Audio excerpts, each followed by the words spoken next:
होदा sir की पाठशाला। Hello students, welcome to Hoda sir की पाठशाला। आज मैं आपकी इंग्लिश बुक से एक चैप्टर लेकर के आया हूँ, ग्लिम्पसेस ऑफ इंडिया। इस चैप्टर में हम लोग इंडिया के 3 अलग अलग हिस्सों की अलग अलग स्टोरीज को देखेंगे। यहाँ पर इसको 3 पार्ट में डिवाइड किया गया है, जहाँ पर पहले पार्ट में जो स्टोरी है उसका नाम है ए बेकर फ्रॉम गोवा, और इसको लूसियो रॉड्रिक्स ने लिखा है, जहाँ पर वो अपनी बचपन की इमेजिनेशन कि किस तरीके से गोवा में वहाँ पर जो ब्रेड बेचने वाले लोग होते थे वो आते थे। एक्चुअली में गोवा में पुर्तगालीज जो हैं यानी पुर्तगाल, वहाँ का शासन काफ़ी लंबे समय तक रहा। हमारी भारत की आज़ादी 1947 के बाद गोवा को पुर्तगालीज ने आज़ाद किया, इसलिए वहाँ का कल्चर पुर्तगाल से मिलता जुलता है और वहाँ के लोग उसके इन्फ्लुएंस में हैं। दूसरी स्टोरी जो है उसका नाम है कुर्ग, और इसको लोकेश एब्रोल ने लिखा है। ये कर्नाटका का एक बहुत छोटा सा इलाका है, बहुत खूबसूरत, और वहाँ के लोग बहुत ही जाबाज। तीसरी स्टोरी टी फ्रॉम आसाम। हम लोग जानते हैं कि दुनिया में सबसे ज़्यादा कंसंट्रेशन किसी पर्टिकुलर जगह पर टी प्लांट्स का है तो आसाम में है। इसको अरूप कुमार दत्ता ने लिखा है, और ये स्टोरी वहाँ के आसाम के टी स्टेट्स की खूबसूरती को जिक्र करता है और ये बतलाता है कि टी का इम्पोर्टेंस हमारे कंट्री में क्या है। तो आइए शुरुआत करें हम लोग अ बेकर फ्रॉम गोवा। ये स्टोरी जिस वक्त पुर्तगालीज रूल्स थे गोवा में उस समय का है, यानी कि जो राइटर हैं उस समय वो छोटे थे, यानी वो अपने बचपन की यादों को यहाँ पर बतला रहे हैं। गोवा के गांव में बेकर्स जो हैं वो रहा करते थे। बेकर समझ में आ रहा होगा आपको, जो ब्रेड वगैरह बनाते हैं और बेचते हैं उसको वो बेकर्स कहलाते हैं। हर दिन सुबह के समय जब सब लोग सोए होते थे, अर्ली इन द मॉर्निंग, तो ये बेकर्स अपने बम्बू स्टिक्स यानी बांस की जो है वो स्टिक होती थी, और उस पर म्यूजिकल साउंड को क्रिएट करने के लिए कुछ चीज़ें बंधी होती थी, जिसको ठड करने पर यानी पटकने पर वो म्यूजिकल साउंड बजता था, और उसकी आवाज़ को सुन करके लोग जो है जाग जाते थे। उसको जिंगलिंग थर्ड बोला गया है इस साउंड को। तो अपने बचपन में वो उन चीज़ों को याद कर रहे हैं कि जहाँ पर वो ब्रश भी नहीं करते थे, ना ही अपने मुंह को धोते थे, और सीधा जो है उन बेकर्स को वेलकम करने के लिए पहुँच जाते थे। एक्चुअली बेकर्स जो ब्रेड बेचते थे, तो जो मेड सर्वेंट होती थी घर की, वो उन ब्रेड के लोव्स को करेक्ट करती थी, लेकिन बच्चों के लिए इंटरेस्ट का जो चीज़ होता था वो होता था एक मीठा, जो कि बैंगल के शेप में यानी चूड़ियों के शेप में जो ब्रेड होता था वो। और नेचुरली ये बेकर्स जो है बच्चों के साथ बहुत घुल मिल जाते थे, इसलिए बच्चे उनको पसंद करते थे और उनका इंतज़ार करते थे। बेकर्स दिन के समय 2 बार जो है उनको नज़र आते थे। पहली बार मॉर्निंग में जब वो अपनी ब्रेड या दूसरे आइटम्स को सेल करने के लिए निकलते थे, और सेकंड टाइम जब उनकी बास्केट जो है खाली हो जाती थी और वो वापस लौटते थे। तो नरेटर यहाँ पर ये बतलाना चाह रहे हैं कि अब शायद लोगों ने कई जगह पर इन ब्रेड्स को खरीदना बंद कर दिया है, लेकिन जो बेकर्स थे उन्होंने अपने ट्रेडिशंस को कायम रखा। उनके जो बच्चे हैं आज वो उसी तरह से बास्केट्स, वही पुरानी फर्नेंस का इस्तेमाल करके ब्रेड को बनाना और दूसरी चीज़ को अडॉप्ट कर लिया है उन लोगों ने, और वो प्रैक्टिसेस आज भी जारी है। बेकर्स जो हैं जिन चीज़ों को बनाते थे वो गोवा के कल्चर में केवल फूड आइटम नहीं था, बल्कि वो वहाँ के कल्चर और ट्रेडिशन को दिखलाता था, यानी कि गोवा में जो भी ट्रेडिशंस होती थी उसके बिना अधूरी होती थी। कल्चर आज भी कंटिन्यू है। अलग अलग वैरायटी के ब्रेड्स जो हैं उनकी ट्रेडिशनल वैल्यू के साथ जुड़ी हुई थी। घर में कोई भी इवेंट हो, शादी ब्याह हो, किसी का एंगेजमेंट हो या फेस्टिवल हो, बेकर्स के इन प्रोडक्ट्स के अलावे, ठीक है, या बेकर्स के इन प्रोडक्ट को अगर छोड़ दिया जाए तो फिर वो सारा का सारा इवेंट जो है वो अधूरा है। वहाँ पर एक स्पेशल किस्म का स्वीट ब्रेड बनाया जाता था जिसका नाम है बोल, और ये शादियों में गिफ्ट के तौर पर भेजी जाती थी, जैसे हमारे यहाँ होता है कि लड़के वाले लड़कियों को और लड़की वाले जो है लड़कों को गिफ्ट देते हैं, लड्डू हो सकता है या दूसरे तरह के स्वीट आइटम्स होती हैं, तो वहाँ पर स्वीट ब्रेड्स भेजी जाती थी। लेडीज़ जो है किसी भी तरह का एंगेजमेंट होने पर कंपल्सरली इस तरह की प्रोडक्ट जो सैंडविच के फॉर्म में होता था उसको बनाती थी। वहाँ का जो फेस्टिवल है, चूँकि आपको बताया वहाँ पर पुर्तगालीज कल्चर से लोग इन्फ्लुएंस्ड हैं, तो क्रिसमस बहुत ज़ोर शोर से मनाई जाती है, दूसरे भी फेस्टिवल से वहाँ पर केक और बोलिंग हाउस, ये एक तरह का कोकोनट कुकीज़ होता है, इसके बिना उनकी फेस्टिवल जो है वो कभी भी अच्छी नहीं बीत सकती थी। सारे ओकेशन पर इन बेकर्स का प्रेजेंस हर गांव में बहुत ज़रूरी होता था। बेकर्स जो गोवा के थे उनका ड्रेस भी बड़ा यूनिक होता था। वो अपने ट्राउज़र्स को जो पहनते थे वो ट्राउज़र ना तो हाफ पैंट होता था ना ही फुल पैंट होता था, बल्कि नी से नीचे, घुटनों से नीचे थोड़ा सा लंबा लेंथ का होता था और उसको कवाइब कहा जाता था।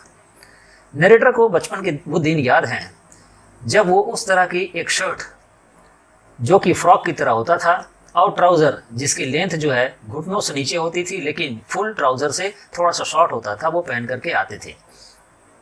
ये उनकी पहचान थी।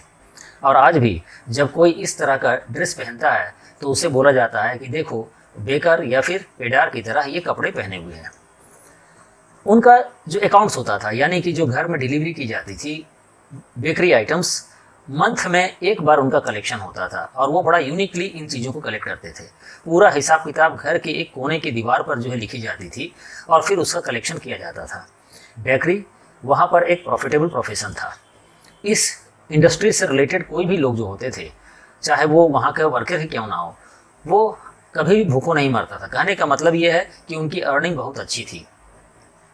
उनकी फैमिली जो है वो जॉयस और प्रोस्पेरस लाइफ जीते थे। बेकर की फैमिली और वर्कर ये हमेशा खुश रहते थे। यूजुअली ये लोग प्लम्पी होते थे, यानी कि मोटे होते थे, और ये एक प्रूफ था कि वो रिच हैं, यानी कि अमीर का होने का एक निशानी था ये। और उस तरह की बॉडी वाले को हम लोग आज बेकर के बॉडी के साथ कंपैरिजन उसका करते हैं। आइए दूसरी स्टोरी की तरफ पढ़ें। सेकेंड स्टोरी जो है वो कुर्ग है। कुर्ग, ये स्टोरी कुर्ग या फिर कुडाऊ, कर्नाटका का सबसे छोटा डिस्ट्रिक्ट, उसके बारे में ऑथर यहाँ पर डिस्क्राइब करते हैं कि ये जगह जो है शायद भगवान ने गिफ्ट के तौर पर दे दिया हो, ज़मीन में एक जन्नत। ये जो है मैसूर और मैंगलोर के बीच में है और गॉड की गिफ्ट है यहाँ पर कि यहाँ पर एवरग्रीन फॉरेस्ट्स, यानी कि पूरे साल ग्रीन रहने वाली सदाबहार जिसको बोलते हैं वो फॉरेस्ट है। मसाले और कॉफ़ी के प्लांटेशंस बहुत ज़्यादा पाए जाते हैं। पूरे साल यहाँ पर ज़्यादातर समय बहुत ह्यूज बारिश होती है, यानी विजिटर्स का आना बड़ा मुश्किल होता है। लेकिन सितंबर में जब बरसात का सीज़न ख़त्म हो जाता है तो वहाँ से मार्च तक, ठीक है, वेदर बहुत अच्छी होती है और बहुत सारे टूरिस्ट जो हैं इस प्लेस को विज़िट करते हैं। हवा में कॉफ़ी की जो खुशबू है वो फैली हुई होती है।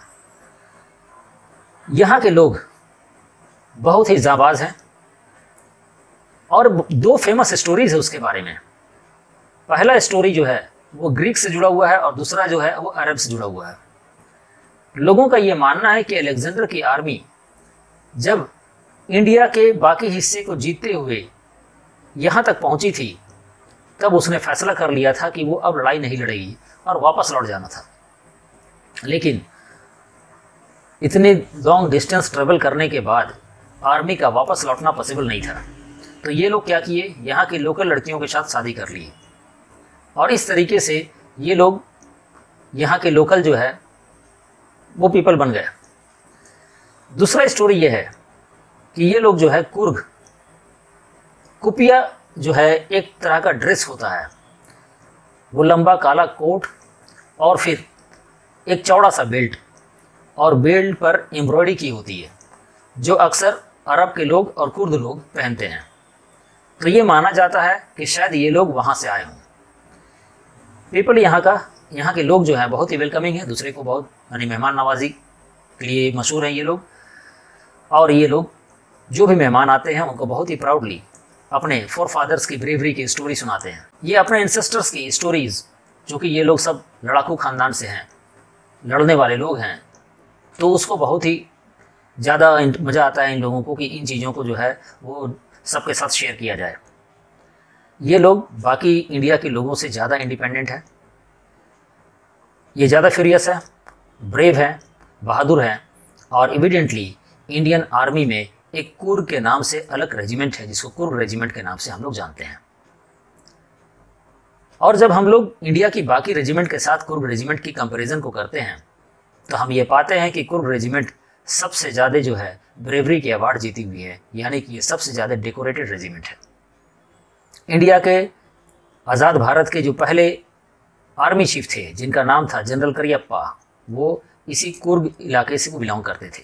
भारत सरकार ने कुर्ग के लोगों के लिए एक स्पेशल परमिशन दिया हुआ है कि वो किसी भी तरह का फायर आर्म्स यानी कि हथियार बिना लाइसेंस के रख सकते हैं, जबकि इंडिया के किसी और हिस्से में बिना लाइसेंस के आप हथियार नहीं रख सकते हो। यहाँ की जंगल और पहाड़ जो हैं उन सब से रिवर कावेरी को बहुत ज़्यादा पानी मिलता है। रिवर कावेरी साउथ का एक मेजर रिवर है। जो मेन क्रॉप यहाँ पर कल्टीवेट की जाती है वो है कॉफ़ी, और टूरिस्ट के लिए बहुत ज़्यादा अट्रैक्शन है यहाँ पर। बेसिकली स्पोर्ट्स एक्टिविटीज़ जिसमें रिवर राफ्टिंग, पहाड़ों पर चढ़ना, माउंटेन बाइकिंग, ठीक है, कैनोइंग, नाव वगैरह को चलाना, ये सब चीज़ इन्वॉल्व है। यहाँ पर बहुत सारे जानवर पाए जाते हैं जंगलों में, जिसमें एलिफेंट है, स्लेंडर आयरिस है, ये एक किस्म का बंदर है, मालाबार स्क्वायरल है, इसके अलावा वे मकाउज, ठीक है, ये बहुत छोटा बंदर होता है, लंगूर्स, ये सब यहाँ पर पाई जाती हैं। महाशीर जो कि फ्रेश वाटर बहुत बड़ी फ़िश है यहाँ पर, इनके रिवर्स में पाई जाती है यहाँ पर। और जब ब्रह्मगिरी हिल्स के ऊपर से हम लोग देखते हैं तो आप एक वाइड व्यू कुर्ग का देख पाएंगे। यहाँ पर जब रस्सियों के सहारे आप वहाँ पर रोप स्टेप्स हैं, सीढ़ियाँ हैं, उसको पास करके आप चले जाते हैं तो इंडिया में तिब्बतियन लोगों की जो कॉलोनी है उसकी सबसे बड़ी कॉलोनी आपको यहीं पर मिलती है। और वहाँ पर जाने पर आपको बुद्धिस्ट मॉन्क्स नज़र आएंगे, और ये आइलैंड ऑफ नरसिंहगढ़मा जो है वो कहलाता है कुर्ग के नज़दीक।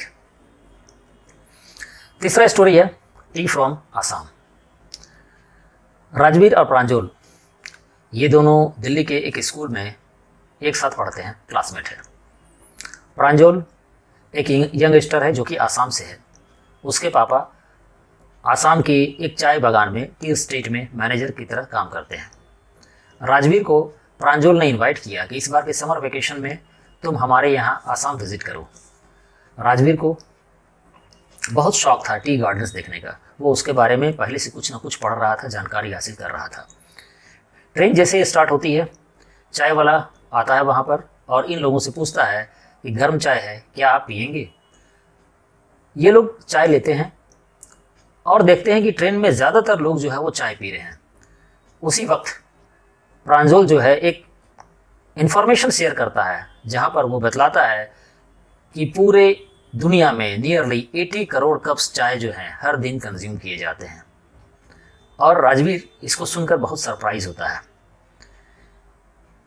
प्रांजल उसके बाद डिटेक्टिव स्टोरीज की किताब में नज़र गड़ा देता है। राजवीर को भी बहुत इंटरेस्ट है डिटेक्टिव स्टोरी वाली बुक्स में, लेकिन इस बार वो ऑप्ट करता है कि ट्रेन के बाहर की जो सीनरीज हैं वो उसको देखेगा, ना कि किताब पढ़ेगा। और इस तरीके से वो बाहर का नज़ारा देखने लगता है। ट्रेन आगे बढ़ जाती है। बहुत ही मैग्निफिसेंट व्यू टी गार्डन्स का यहाँ पर राजवीर को देखने को मिलता है और राजवीर बहुत एक्साइटेड हो जाता है, लेकिन प्रांजल उतना ज़्यादा एक्साइटेड नहीं होता है। बेसिकली वो उसी जगह पर पैदा हुआ है और वो इन टी गार्डन्स को देखता आया है।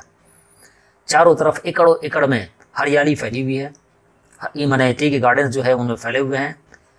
यहाँ पर बड़ी जो टी है, ठीक है, उसके शेडोज जो है नीचे पड़ रही हैं, जिस पर छोटे ट्रीज यानी कि जो प्लांट्स हैं टी के वो दिखलाई पड़ रहे हैं। टी बुशेस जो हैं वो बहुत दूर से ही दिखलाई पड़ते हैं और बोल सकते हैं कि वो एक सी ऑफ टी बुशेस वहाँ पर थी, यानी कि जहाँ तक नज़र डालो वहाँ तक चाय के ही बुशेस नज़र आ रही थी। और सबसे पीछे पहाड़ थे वहाँ पर और डेंस फॉरेस्ट थी वहाँ, और उन सब के सामने टी के प्लांटेशंस थे जहाँ पर कुछ लोग काम कर रहे थे, यानी कि टी को चुनने के लिए कुछ औरतें जो है स्कार्फ पहनती हैं और पीछे एक बास्केट लटका लेती हैं और काम करती हैं। दूर से देखने पर वो सब जो है गुड़िया की तरह दिखलाई पड़ रही थी। इसी बीच में वो एक अगली बिल्डिंग को देखता है, बहुत ही बदसूरत बिल्डिंग था जिस पर से धुआं निकल रहा था, ठीक है, वो शायद फैक्ट्री रही होगी। तो इस तरह का मैजिकल व्यू देख करके बहुत ज़्यादा एक्साइटेड हो जाता है यहाँ पर राजवीर। राजवीर ने चाय के बारे में बहुत सारी चीज़ें पढ़ रखी थी। राजवीर जो है यहाँ पर 2 लीजेंड्स डिस्कवरी ऑफ टी के बारे में वो बतलाता है। लीजेंड्स बोलते हैं पुरानी कथा को। एक लीजेंड जो है वो चाइना का जो एम्परर था राजा, उसके साथ जुड़ा हुआ है, और दूसरा लीजेंड जो है वो इंडियन व्यू को सपोर्ट करता है। तो चाइना में एक राजा था जिसे जो है पानी को बॉयल करके पीने की आदत थी। एक बार जब उसके अंडर में काम करने वाले लोग पानी को बॉयल कर रहे थे तो इन टी के कुछ लीव्स जो है उस पानी में पड़ गए, और इस तरीके से राजा ने जब उस टी पानी को पिया तो बहुत ही डिलीशियस फ्लेवर उसको नज़र आया, और तभी से माना जाता है कि लोग जो है चाय पीना शुरू कर दिए। दूसरा लीजेंड जो है वो इंडियन लीजेंड है जिसका नाम है बोधिधर्मा। तो हम लोगों ने एंशिएंट बौद्ध धर्म के बारे में पढ़ा है। तो बोधिच हर्मिट ये जो है वहाँ पर अपनी जो है वो साधना कर रहा था, लेकिन बार बार उसकी आंख बंद हो जा रही थी, उसे नींद आ जा रहा था। गुस्से में वो अपनी आई लिड्स को काट देता है ताकि उसे नींद ना आए, और उसके बाद जहाँ पर वो आई लिड्स गिरती है वहाँ से 10 टी के प्लांट्स जो है वो ग्रो हो जाते हैं, और बाद में उस टी प्लांट्स को लोग नींद भगाने के तौर पर कंज्यूम करने लगते हैं। तो ये 2 तरह के लीजेंड्स थी।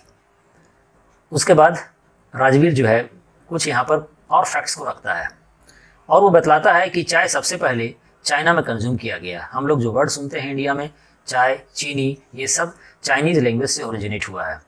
टी यूरोप में लेट 1960th सेंचुरी में ओरिजिनेट हुई थी, वहाँ पर पहली बार इस्तेमाल किया गया था, और लोग उसको मेडिसिनल पर्पज़ से दवा के तौर पर इस्तेमाल करते थे। और ये सब चीज़ करते हुए ट्रेन जो है वो मारेनी जंक्शन में रुक जाती है, जहाँ पर उनके पेरेंट्स आए हुए थे इनको रिसीव करने के लिए। ये बच्चे जो हैं बेकीबाड़ी टी स्टेट्स की तरफ बढ़ जाते हैं, जहाँ पर प्रांजल के पापा जो है टी गार्डन में मैनेजर के तौर पर थे। प्रांजल के पेरेंट यहाँ पर, ठीक है, जैसा कि आपको बताया कि वो लोग रिसीव करने के लिए आए हुए थे, और उनको लेकर के वो गाड़ी से आगे बढ़ते हैं और एक कैटल ब्रिज को पास करते हैं। वहाँ पर दोनों ही तरफ बहुत सारी एकड़ में चाय के बुशेस जो हैं वो फैली हुई दिखलाई पड़ती हैं। यहाँ पर बताया जाता है कि दुनिया में सबसे ज़्यादा एक पर्टिकुलर जगह पर टी प्लांट्स का अगर कंसंट्रेशन है तो वो आसाम में है। सारे टी बुशेस को एक पर्टिकुलर हाइट पर प्रून कर दिया जाता है। प्रूनिंग का मतलब होता है काट देना उसको, ठीक है, जिससे कि उसमें नई जो है वो लीव्स आ सके, और उन नए लीव्स को लोग जो है, लेबर जो है, खास करके औरतें उसे प्लक करती हैं, उसे तोड़ती हैं, ठीक है, जो अपने पीछे बम्बू का बास्केट रखी होती है उस पर डालती हैं। ये लोग जो है प्लास्टिक एप्रॉन्स भी पहनी हुई रहती हैं। प्रांजल के फादर जो है वहाँ पर से गुजर रहे थे इन लोगों को लेकर के, तभी एक ट्रैक्टर वहाँ से लोड विथ टी लीव्स पास हो रही थी। माने ट्रैक्टर के पीछे जो करियर होता है उस पर पूरा टी का लीफ भरा हुआ था। तब राजवीर यहाँ पर अपनी नॉलेज को दिखलाते हुए बतलाता है कि ये सेकंड स्प्राउटिंग पीरियड है, यानी कि ये दूसरी बार जो है इस पर्टिकुलर मौसम में चाय को तोड़ी जा रही है।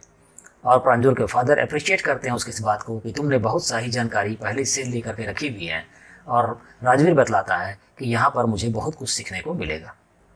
तो इस तरीके से तीनों स्टोरी यहाँ पर कंप्लीट होती है। आइए अब हम लोग कुछ इंपॉर्टेंट क्वेश्चंस और आंसर्स को देख लें। पहला क्वेश्चन जो कि CBSE ने 2024 में पूछा है, during our childhood in Goa the baker used to be our friend, companion and guide. What does this statement imply in relation to the character of the baker. तो जैसा कि आपको मालूम है कि नरेटर ने अपने बचपन के टाइम की यादों को यहाँ पर बतलाया और ये सेंटेंस को वहाँ पर लिखा था। तो यहाँ पर हम लोगों को बतलाना है कि बेकर जो हैं वो अच्छे कैरेक्टर के इंसान होते थे, बच्चों के साथ उनका बहुत लगाव था। तो जब अच्छे कैरेक्टर के इंसान थे तो उनको बहुत अच्छी रिस्पेक्ट मिलती थी सोसाइटी के अंदर, ठीक है। बच्चे जो है उनसे गुड मैनर सीखते थे और किस तरीके से बड़ों का रिस्पेक्ट किया जाए ये भी सीखते थे। तो नेचुरली जब हम लोग गाइड के तौर पर अगर देखेंगे तो गाइड कौन होता है, जो लोगों को दिशा दिखलाता हो, सही चीज़ें बतलाता हो। तो यहाँ पर जब रिस्पेक्ट करना सिखला रहे हैं, बाकी चीज़ों को बतला रहे हैं, एक्सप्लेन कर रहे हैं, तो वो एक गाइड थे और बच्चों से बहुत फ्रेंडली बिहेव करते थे वो। तो इस तरीके से बोल सकते हैं कि वो जो है बच्चों के लिए वहाँ पर फ्रेंड भी थे, कंपेनियन भी थे और गाइड भी थे। सेकंड क्वेश्चन पर आइए। Bread and cake were an integral part of Goan life in olden days. Based on your reading of the A baker from Goa describe the Goan culture. Goa के लोगों के लिए ब्रेड जो है और केक्स ये इंटीग्रल पार्ट था, यानी कि अटूट हिस्सा जिसको हम लोग बोलते हैं। तो गोवा के कल्चर के हिसाब से इन चीज़ों को बतलाइए। तो बहुत आसानी से हम लोग बतला सकते हैं कि पहले स्टार्ट करेंगे हम लोग कि bakers were central to Goan life, वहाँ की गोवा की ज़िंदगी थी और उस ज़िंदगी में जो है बेकर्स का बहुत इंपॉर्टेंट रोल था, क्योंकि बेकर्स जिन चीज़ों को बनाते थे उसके बिना गोवा की ज़िंदगी की कल्पना आप नहीं कर सकते हो।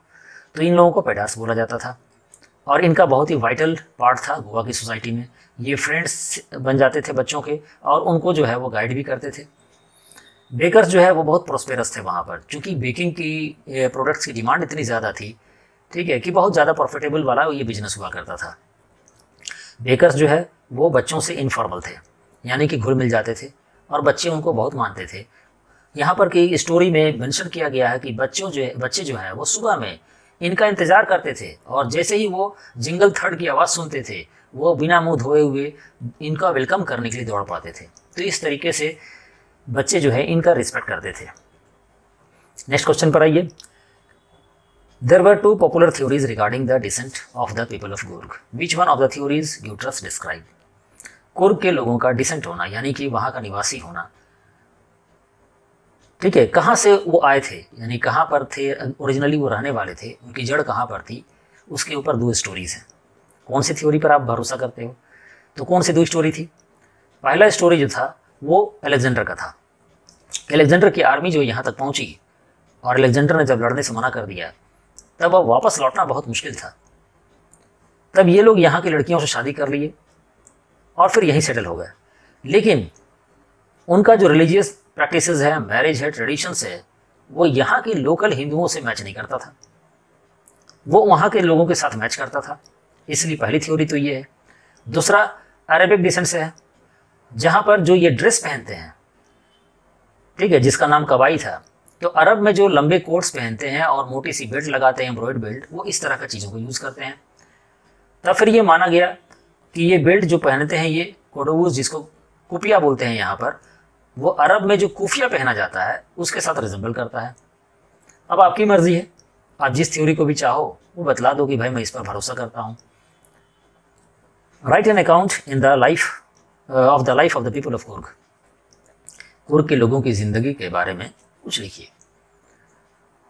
तो हम लोगों को शॉर्ट में यहाँ पर मेंशन करना होगा कि कुर्ग जो है वो मैसूर और कोस्टल टाउन ऑफ मैंगलोर के बीच में सिचुएटेड है। ये कर्नाटका का सबसे छोटा डिस्ट्रिक्ट है और ये एक हीवन है, समझिए, उस इलाके के लिए स्वर्ग है, किंगडम ऑफ गॉड है, ठीक है, गॉड ने उसको स्पेशली बनाया होगा। इसके बाद बाकी चीज़ों को जो मेंशन करना है कि वो डिपेंड करता है कि कितने वर्ड्स में आपको क्वेश्चन के आंसर देने और कितने नंबर का क्वेश्चन पूछा गया है। इसलिए यहाँ पर ये पॉइंट छोड़ा हुआ है कि आप फिर उसमें जो ऐड करना चाहते हैं कीजिए।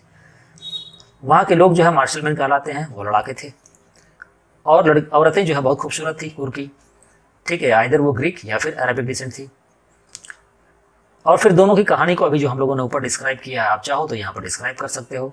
फिर से वही क्वेश्चन राइज होता है कि कितना लंबे में आपको इसको लिखना है, ठीक है। कुर्ग की रेजिमेंट जो है वहाँ पर मोस्ट डेकोरेटेड रेजिमेंट है इंडियन आर्मी की, सबसे ज़्यादा अवार्ड्स और इनाम वगैरह उन्होंने जीता है। फिर आगे आप चाहो तो डिस्क्राइब कर दो कि वहाँ पर जो है कॉफ़ी के प्लांटेशंस हैं, वहाँ पर जो बहुत खूबसूरत जो है जंगल है, जंगलों में कौन कौन से जानवर पाए जाते हैं, इन सब चीज़ों को आप चाहो तो लिख सकते हो। नेक्स्ट क्वेश्चन में आइए। What are the legends related to the discovery of tea, describe. तो चाय की डिस्कवरी को लेकर के दो लीजेंड्स जो है वो हम लोगों ने समरी में पढ़ा, जिसमें पहला लीजेंड है कि चाइना का जो एम्परर था वो ड्रिंकिंग बॉइल्ड वाटर को पीता था और बॉयल वाटर करते वक्त एक बार जो है एक ट्विग, मतलब कि थोड़ी सी जो है पत्तियों के साथ जो है तना, ठीक है, ब्रांच है, वो जो है पॉट में गिर गया और उसके साथ बॉयल हो गया। जब उसको राजा ने पिया तो बहुत ही डिलीशियस फ्लेवर लगा उसे और उसके बाद लोगों ने उसको टी लीव्स को यूज़ करना शुरू कर दिया, यानी कि चाय की शुरुआत यहाँ से हुई। दूसरा जो है वो इंडियन लीजेंड है, जहाँ पर बोधि धर्मा एंशिएंट बुद्धिस्ट थे। जब वो ध्यान मग्न हो रहे थे तो बार बार नींद आती थी, परेशान होकर के उसने अपने आई लीड्स को काट दिया और जब वो आई लीड्स जमीन पर गिरी तो कुछ दिनों के बाद उसमें से 10 टी प्लांट्स ग्रो हो गए और फिर बाद में लोग उस टी प्लांट्स का यूज़ करने लगे कि नींद ना आए इसके तौर पर, और बाद में फिर आज जो है हम लोग चाय के तौर पर उसको यूज़ करते हैं। तो शुरुआती दौर में स्लीप को बैनिश करने के लिए, यानी कि नींद ना आने के लिए, उसको रोकने के लिए इसका इस्तेमाल किया जाता था। और लास्ट क्वेश्चन हम लोग ले लें। You know that everybody drinks tea every day in India. It banish our sleep and make us feel fresh. Describe the importance of tea in India. Question इस तरह का आता है जो कि थोड़ा सा हट करके होता है आपकी बुक की स्टोरी से। जैसा कि हम लोगों ने देखा कि शुरुआती दौर में नींद को हटाने के लिए, बैनिश करने के लिए यूज में लाया जाता था और हम लोग भी ऐसा करते हैं। मैं भी जब बचपन में पढ़ता था तो नींद आती थी तो चाय पी लेता था। आप भी शायद ऐसा करते हो। तो आप इसको अलग अलग तरीके से लिख सकते हो। ठीक है, यहाँ पर जो है कल्चरल, सोशल और इकोनॉमिक कंटेक्स्ट में 3 पॉइंट्स में यहाँ दिए हुए हैं। कल्चरल कंटेक्स्ट में ये एक हॉस्पिटलिटी और फ्रेंडशिप है, जहाँ भी आप किसी के घर पर जाते हो मेहमान नवाजी में चाय पिलाई जाती है, फ्रेंड्स आपस से मिलते हैं, चाय पीते हैं। सोशल गैदरिंग में, वेडिंग में, रिलीजियस सेरेमनीज में चाय का इस्तेमाल किया जाता है। अब नेचुरल सा चीज़ है कि जब चाय का यूज़ होगा तो एज ए प्रोडक्ट के तौर पर, तो उससे हमारी इकोनॉमी बढ़ेगी, उससे लोगों को जॉब मिलेगा। ठीक है, तो ये एक इकोनॉमिक इंपॉर्टेंस है। और तीसरा हेल्थ बेनिफिट, चाय के अंदर कुछ एंटीटॉक्सिन्स पाया जाता है। कम अमाउंट में चाय फायदेमंद है, ज़्यादा पीने से नुकसान होता है बॉडी को। ठीक है, तो कुछ हेल्थ बेनिफिट भी चाय के हैं। तो स्टूडेंट्स, अगर आपको हमारा चैनल पसंद आया हो तो इसे प्लीज़ लाइक करें, सब्सक्राइब करें, दोस्तों के साथ शेयर करें। चैनल को देखने के लिए आप सबको थैंक यू वेरी मच।